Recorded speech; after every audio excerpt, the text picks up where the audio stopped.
Ya, jadi kalau kita ajak Bapak Ibu untuk laporkan SPT PPH dengan data yang benar dan data yang lengkapnya, ya inilah salah satu gunanya.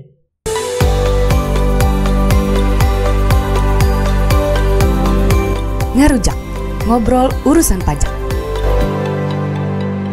Iya, Assalamualaikum warahmatullahi wabarakatuh. Tabi pun. Iya pun. Iya, Bapak Ibu kawan pajak, ketemu kembali bersama kita di podcast Natar Ngerujak, ngobrol urusan pajak. Nah, kali ini masih bersama saya Dimitra Prima Putri dan dengan Pak Muhadi nih. Apa kabar Pak Muhadi? Alhamdulillah Mbak Dini. Iya. Kawan pajak semua juga. Alhamdulillah ya. Iya, semoga sehat selamat. Semuanya diberkahi ya. Amin. Amin ya robbal alamin. Jadi hari ini kita mau ngebahas mengenai permohonan SKB PPH final pengalihan atas hak atas tanah dan bangunan ya Pak Muhadi ya. Iya. Iya, ini apa dulu nih, mungkin dijelasin dulu maksudnya apa nih? SKB PPH final PHTB kalau disingkat ya. Iya betul. Ya baik kawan pajak semua. Jadi dalam hal pengalihan hak atas tanah bangunan ya teman-teman pajak semua, dikarenakan waris karena pemilik lamanya sudah meninggal dunia, maka Direktorat Jenderal Pajak dapat memberikan surat keterangan bebas dalam bentuk dokumen yang bernama SKB. Jadi kalau pengalihan tanah itu kan membayar pajak penghasilan tuh.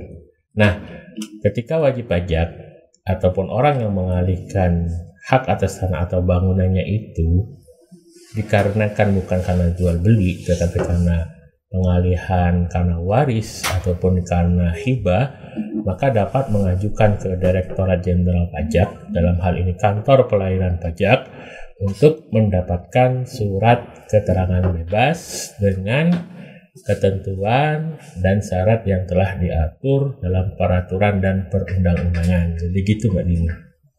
Kawan pajak semua ya. Jadi tadi kita dengar itu ada dua pengalihan ya, karena hibah dan waris. Pokoknya bukan terkait jual beli seperti itu ya. Nah, jadi kalau untuk waris ini gimana nih Pak persyaratannya? Iya. Bisa permohonan SKB. Iya baik. Jadi biasa ya ketika terjadi pengalihan hak karena pewarisan, yang pertama yang jelas bahwa yang mengajukan itu adalah yang menerima waris. Kenapa? Ya karena pewaris dalam hal ini orang yang punya harta sebelumnya telah meninggal dunia.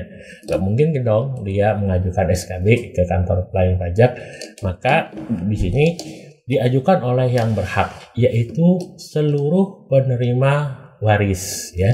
Kalau bisa dan diberikan berdasarkan hukum waris yang berlaku di Indonesia. Nah, dalam hukum Islam kan penerima waris bisa banyak, bisa istri, bisa kakek, bisa anak-anaknya seperti itu. Nah, itu harus diajukan oleh seluruh penerima waris dalam satu dokumen. Tentu saja nanti ada surat pemberian hak ya. Pengurusan itu ke salah satu orang yang mengajukan ke sini, tapi nanti surat pernyataannya tetap ditandatangani oleh seluruh penerima waris yang berhak. Yang kedua, bahwa sang pewaris atau pemilik tanah sebelumnya ini telah melaporkan kepemilikan atas aset atau tanahnya itu dalam SPT tahunan seperti itu ya.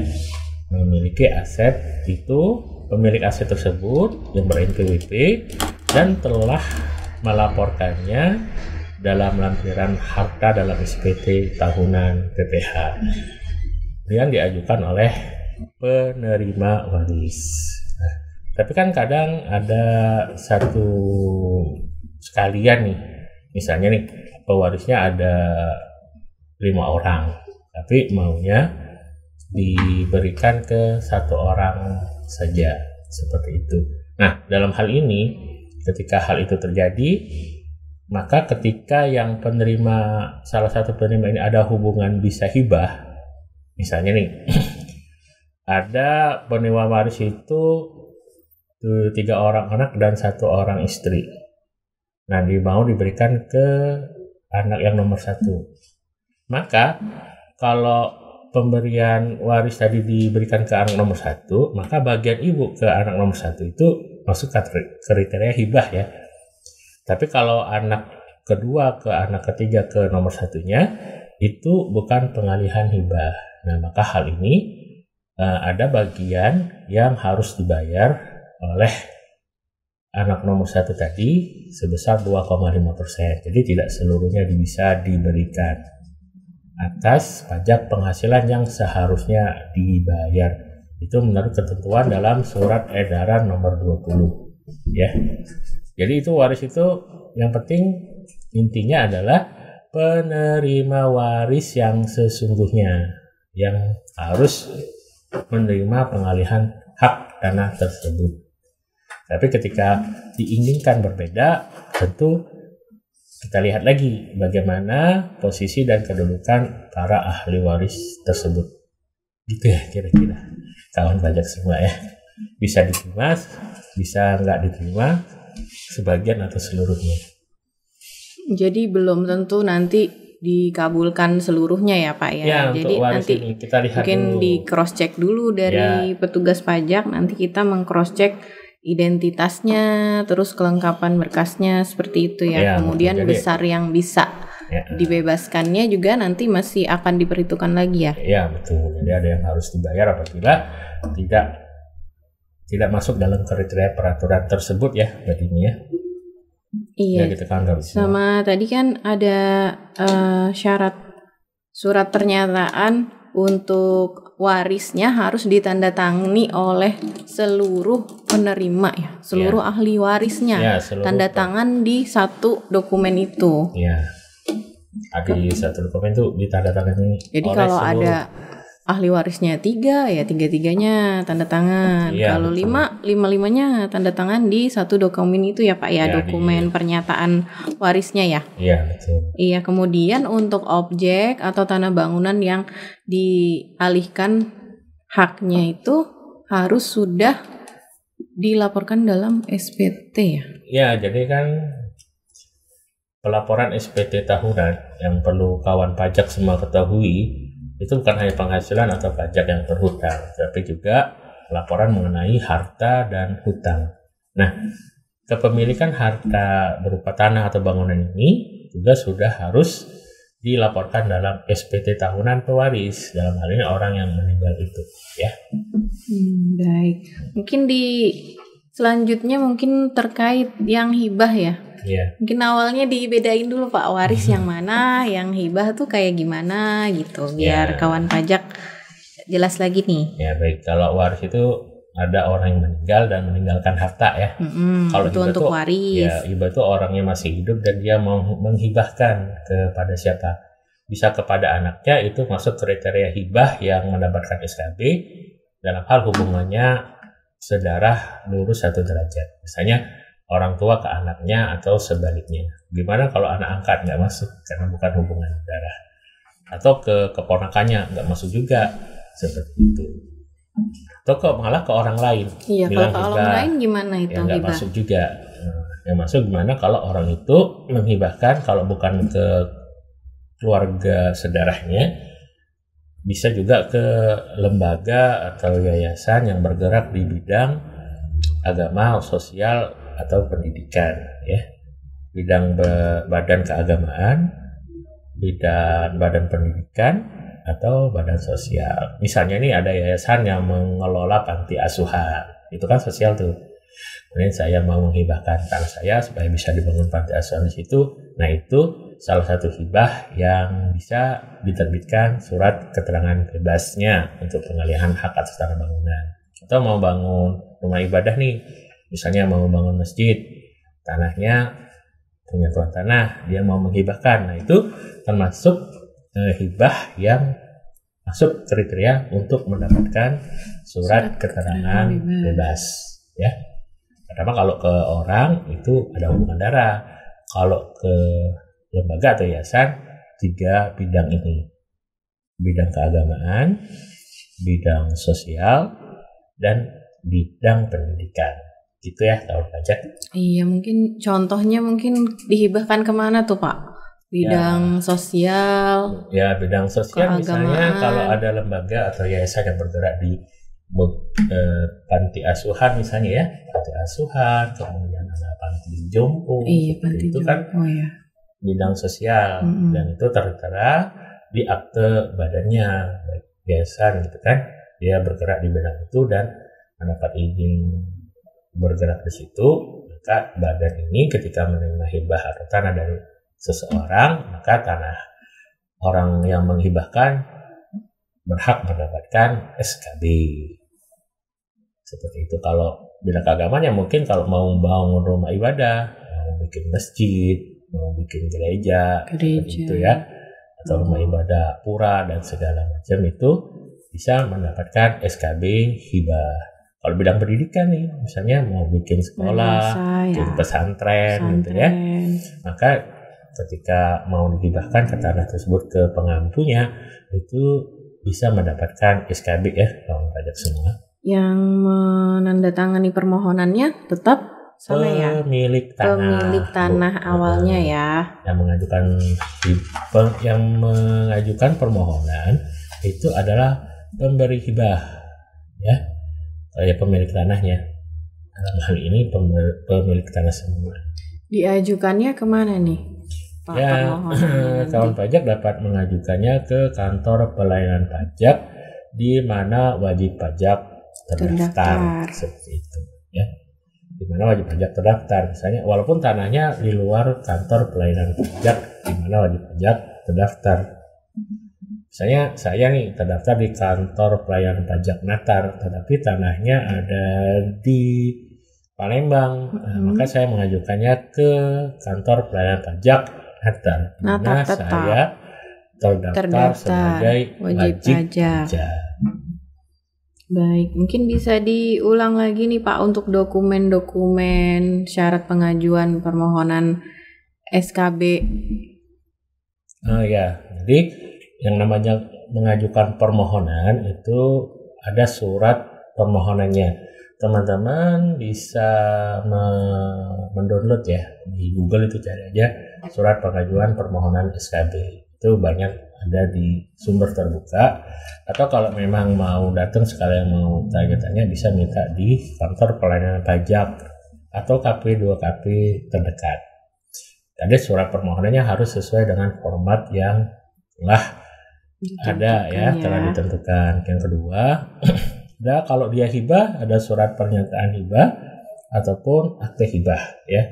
Kalau waris ada surat pernyataan ahli waris, dan ya tadi ada surat kuasa ahli waris yang menandatanganinya ya. Yang mengajukan itu buat surat kuasa lagi.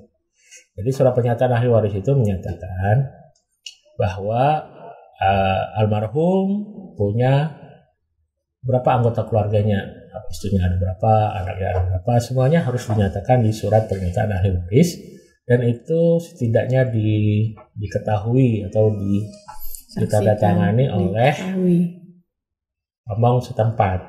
Kemudian fotokopi KTP dan NPWP pemberi hibah atau pewaris.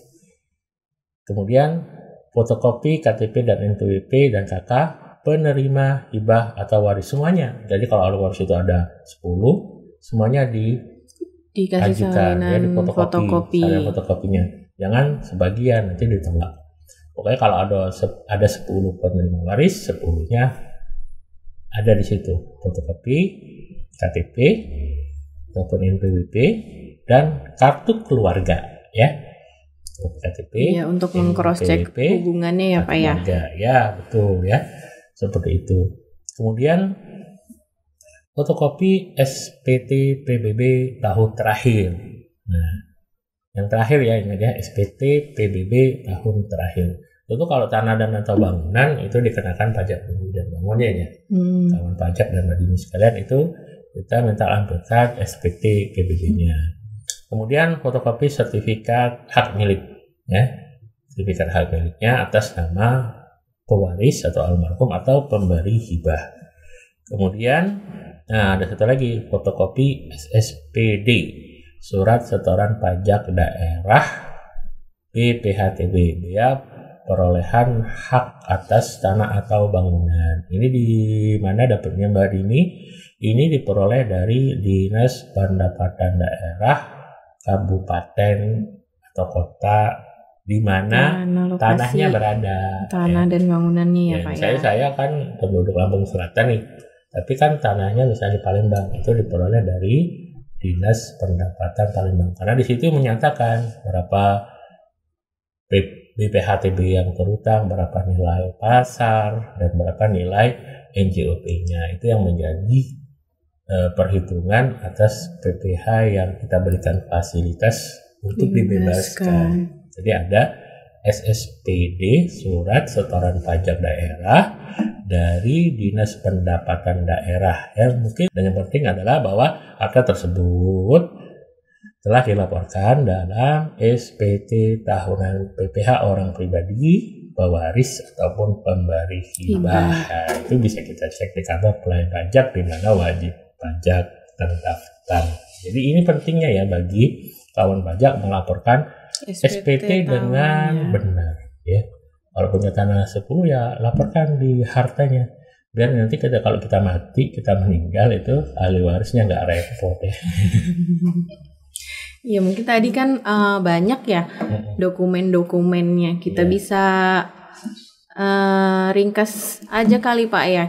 Dokumen terkait yang memberikan hibah atau waris seperti KTP dan KK. Ya, pada intinya ada 3 dokumen. Pertama, dokumen identitas penerima dan pemberi. Identitas itu ya tentu KTP, NPWP, PKK. Setiap orang pasti punya. Kemudian identitas atas objek yang dihibahkan, tanah atau bangunan. Identitasnya itu berupa surat hak milik, sertifikat hak milik, kemudian ada juga yang namanya SPT TPBB. Itu kan identitas yang melekat pada kepemilikan objek.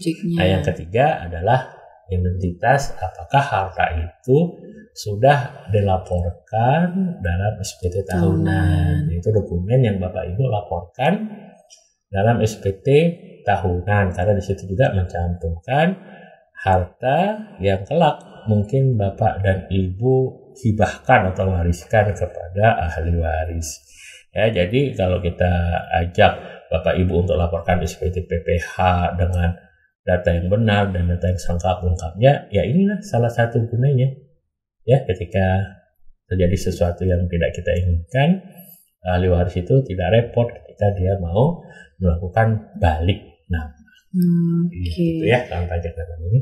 Iya, ini tadi subjeknya, objeknya udah, syaratnya udah. Nanti kalau misalnya nih udah disampaikan permohonan ke kantor pajak, nah itu kira-kira berapa lama ini Pak jangka waktunya? Ya, sepanjang kita terima dokumennya lengkap, kemudian dokumennya benar ya, nggak diubah angka dan nilainya ya, itu dalam jangka waktu 3 hari kita dapat memberikan keputusan apakah SKB itu dapat diterbitkan. Ya, kalau terbit nanti terbit, kalau tidak nanti kita berikan surat penolakan disertai dengan alasannya kenapa ditolak. Seperti itu. Kalau saat ditolak itu 2 sih, kebenaran material maupun kebenaran formalnya. Kalau formalnya seluruh dokumennya lengkap, oke, tapi ketika materialnya kita masuk, ternyata bukan anak kandung, ternyata antar dokumen identitasnya berbeda ya. Saya dokumen sertifikat hak milik luasnya 100, di SPT PBB 120. Nah, berarti kan ini ada perbedaan data antar dokumen identitas tersebut ya, ataupun tidak dilaporkan dalam SPT tahunan PPH pewaris atau pemberi hibah. Iya, karena luasnya juga kan terkait besar SKB-nya nanti ya Pak ya. Betul. Jadi seperti itu. Wah, alhamdulillah nih tercerahkan ya kawan pajak terkait dengan permohonan SKB atas pengalihan hak atau bangunan dari kegiatan hibah atau waris ya, seperti itu ya. Alhamdulillah sudah selesai semua nih pembahasannya terkait SKB. Kawan pajak jangan lupa ikutin terus podcast Natar Ngerujak. Jangan lupa juga di subscribe nih channel YouTube KPP Pratama Natar. Jangan lupa di like juga. Sampai jumpa di episode selanjutnya. Terima kasih sudah menyimak paparan kami. Wassalamualaikum warahmatullahi wabarakatuh. Natar ngerujak, sudah ngerujak belum hari ini?